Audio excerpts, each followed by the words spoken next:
సంపూర్ణంగా ఏకీభవిస్తున్నాను సార్. చట్టాలు మనం సరిగ్గా చేస్తే లొసుగులు లేకుండా చేస్తే ఏ న్యాయ వ్యవస్థ కూడా అడ్డు రాదు సార్. మేము చెప్పేది అదే, మొదటి నుంచి చెప్తుంది అదే. చట్టం సరిగ్గా చేయండి, శాస్త్రీయంగా చేయండి. మా కమలాకరణ చెప్పింది కూడా అదే. శాస్త్రీయంగా చేయండి, అధ్యయనం చేయండి, ప్రాసెస్ ఫాలో కండి. అప్పుడు ఏ జ్యుడిషియల్ రివ్యూలో కూడా మనకేం ఇబ్బంది రాదు, ఆటోమేటిక్ గా మేము అనుకున్న లక్ష్యం నెరవేరుతుంది. రెండోది సార్, నేను దయచేసి మంత్రి గారిని కోరుతా ఉన్నాను. మేమందరం కూడా మా పార్టీ అంతా కూడా ఆదర్శంగా తీసుకునేది పెద్దలు, మా తెలంగాణ సిద్ధాంతకర్తగా మేము భావించేది ప్రొఫెసర్ జయశంకర్ గారు. జయశంకర్ గారు ఎప్పుడు ఒక మాట చెప్తా ఉండేది అధ్యక్ష, మనకి భావ సారూప్యత లేకపోవచ్చు కానీ ధ్యేయ సారూప్యత ఉండాలి. తాత్కాలికంగా మనం ఐడియాల విషయంలో విభేదించవచ్చు కానీ అల్టిమేట్ గోల్ విషయంలో మనకు సారూప్యత ఉండాలి. అది ఉంది. 42% రిజర్వేషన్ ఇవ్వాలన్న విషయంలో yes we are sincerely supporting the bill, we are 100% we are standing by the government. కానీ తాత్కాలికంగా మేము ఎట్లా చేస్తే బాగుంటుందో చెప్పే ప్రయత్నం చేస్తున్నాము. ఇంకొక మాట నేను చెప్తా ఉన్నా సార్, సీలింగ్ అని మాట్లాడినారు మంత్రి గారు శ్రీమతి సీతక్క గారు. వారికి నేను గుర్తు చేస్తా ఉన్నా, ఎక్కడా కూడా సీలింగ్ అన్న పదం లేదు చట్టంలో. దయచేసి చూసుకోండి. మీ అధికారులను కూడా నేను కోరుతా ఉన్నాను, దయచేసి మంత్రి గారిని తప్పుదోవ పట్టించకండి.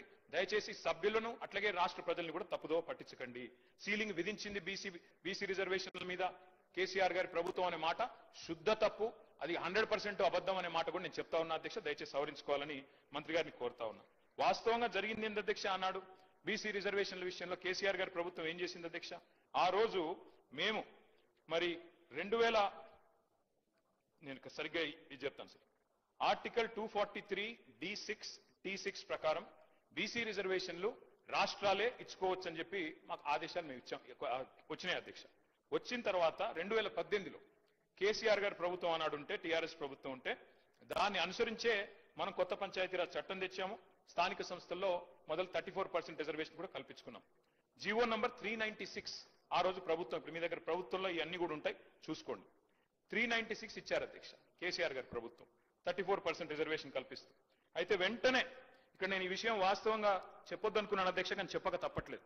ముఖ్యమంత్రి గారు మరి సభ్యులను రాష్ట్రాన్ని తప్పుదోవ పట్టించినప్పుడు చెప్పక తప్పదు.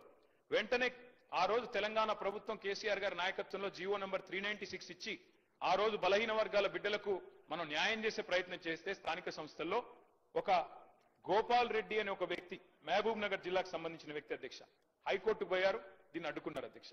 ఎవరు అధ్యక్ష ఈ గోపాల్ రెడ్డి గారు? ముఖ్యమంత్రి గారికి సన్నిహిత బంధువు, అదేవిధంగా కాంగ్రెస్ పార్టీ నాయకుడు. ఆయన పోయి ఆ రోజు కోర్టుకు పోయి అడ్డుకున్నారు అధ్యక్ష. అడ్డుకోవడం వల్లనే ఆ రోజు కాంగ్రెస్ పార్టీ చేసిన నిర్వాకం వల్లనే జరిగింది. నేను గౌరవనీయులు కేటీఆర్ గారిని కోరుతా ఉన్నాను, ఇది మేము కూడా ఒకటి